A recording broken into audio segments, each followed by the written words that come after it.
A telegram has just arrived at the Persicat home in Italy.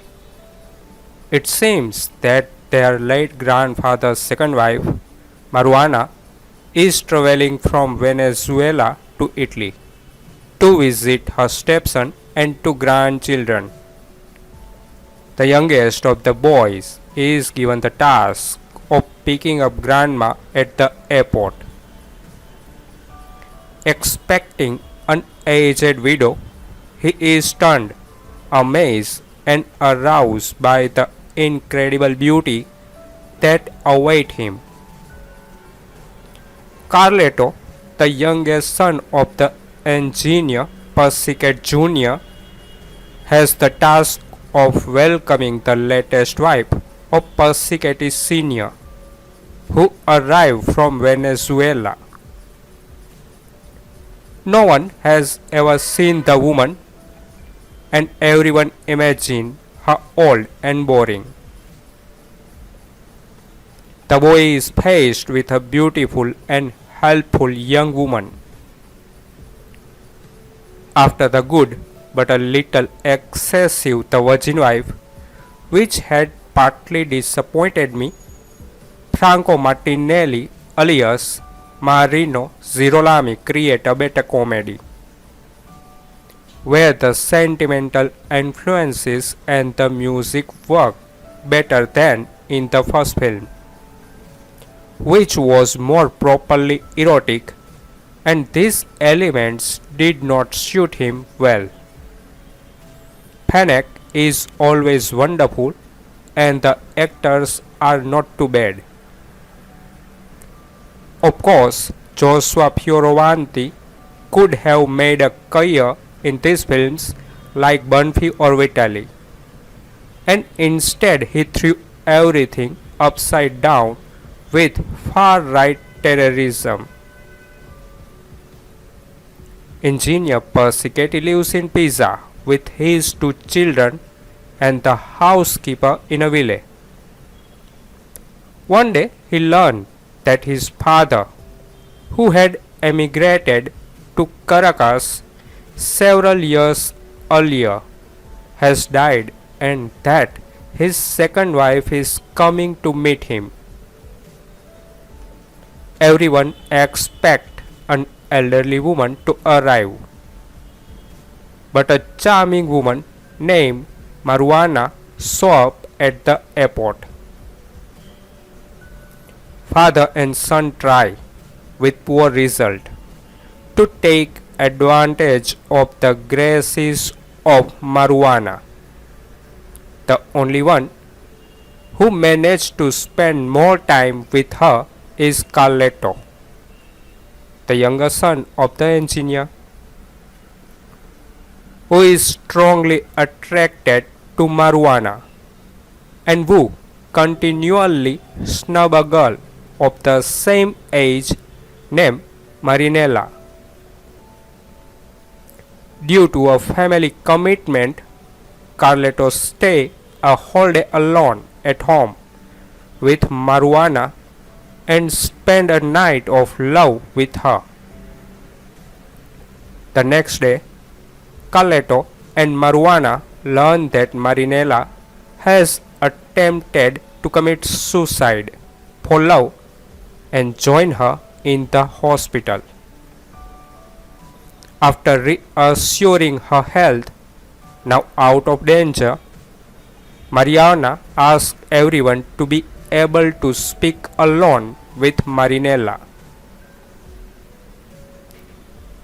Mariana advises the girl to adopt a more feminine attitude and bearing if she wants to attract Carletto's attention.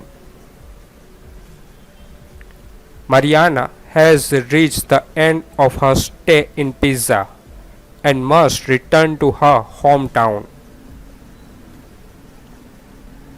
Film of the Italian comedy with the participation of Joshua Fioravanti, future terrorist Top the Na in the role of the shy teenager.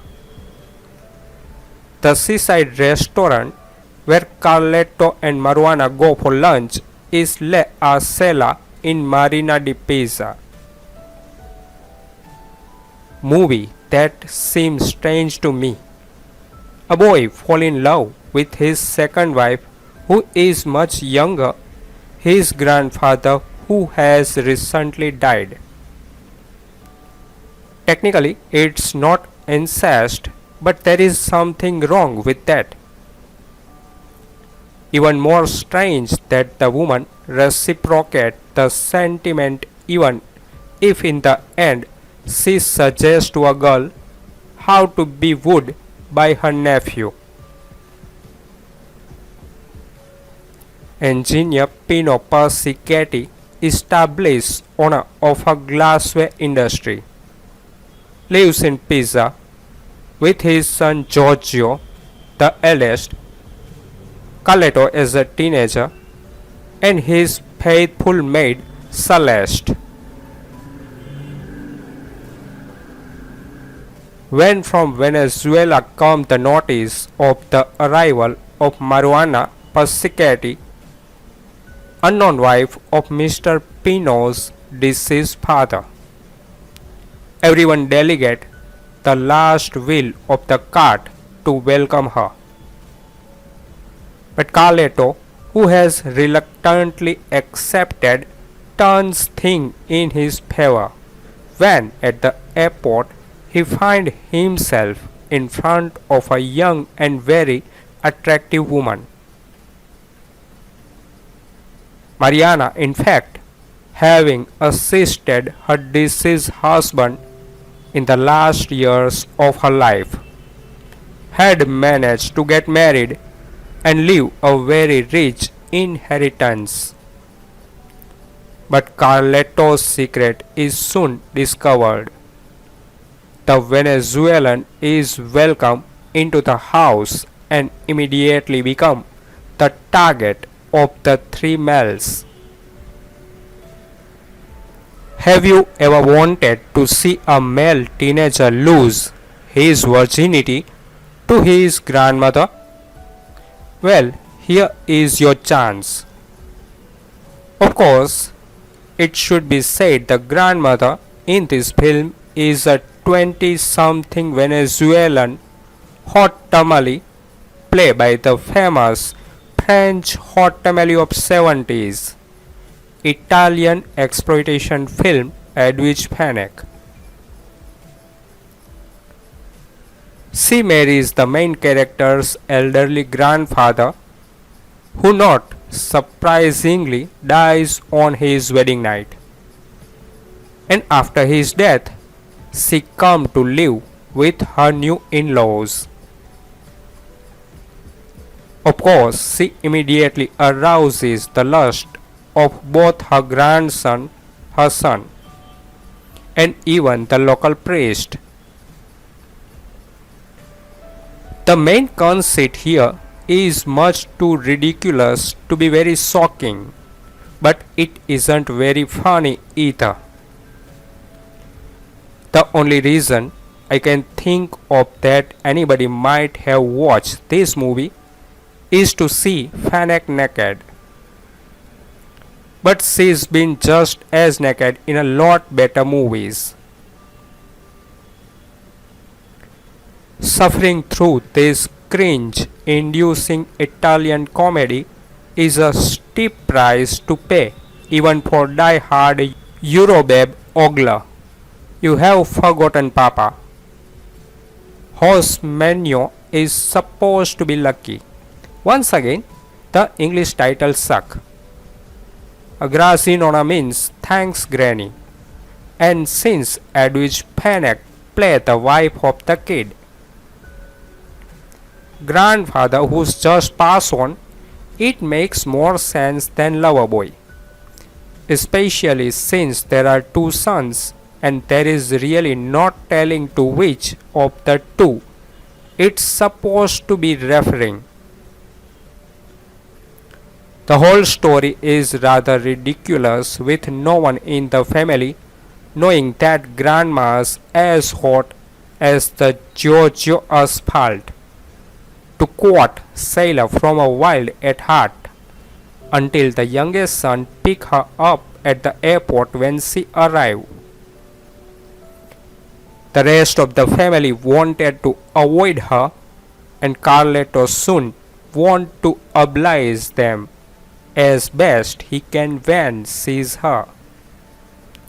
I enjoyed it despite the fact that one can easily guess where this is all leading. How would you have decided in 1975?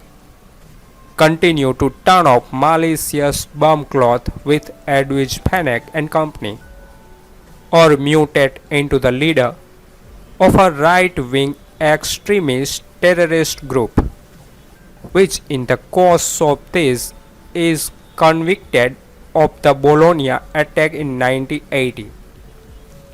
The main actor in the local Pupils Love Pretty Rabbit, Valerio Fioravanti, made the worst possible choice, and that, although the sheer synchro leave him, among other things, the old "your head will fly up" when he is on his knees, to crown it from the off as soon as he played the jaunty grandma from Venezuela, gaped through the keyhole while changing cloth and promptly said his child star image of the time in rapid succession. By means of hormone super traffic jam, Pimp Carletto leaders quickly through the hallway of flirting as a solid verbal honest and horny guy from the school desk, who in turn copy his mojo from Veddan and brother, all of whom are at the foot of the neo-sharp courting relatives. Certain parallel to the fiddling control NSU fellow pack in Jan Bonney's Winter Tale open up when one accidentally sighted the day before on the way to the line. That above all excessive testicle frustration is hoarded in Nazi gangs. Aside from that real superstructure for the career of the above rascal, Marino Girolami schoolboy forces can be classified as a prime example of its time, which lurk around in the summer fun full of dance club, J&B bars, and idiotic saying about cheeky bees about the magic of the first time, and not right away murder mood spin around that coitus procrastinated but practically fill it up in your own home, and so that it doesn't become a real scandal. The incest value is throttled below 100 at Slovenia. So you only approach a married chain from overseas, while the double-brided nuisance Marinella,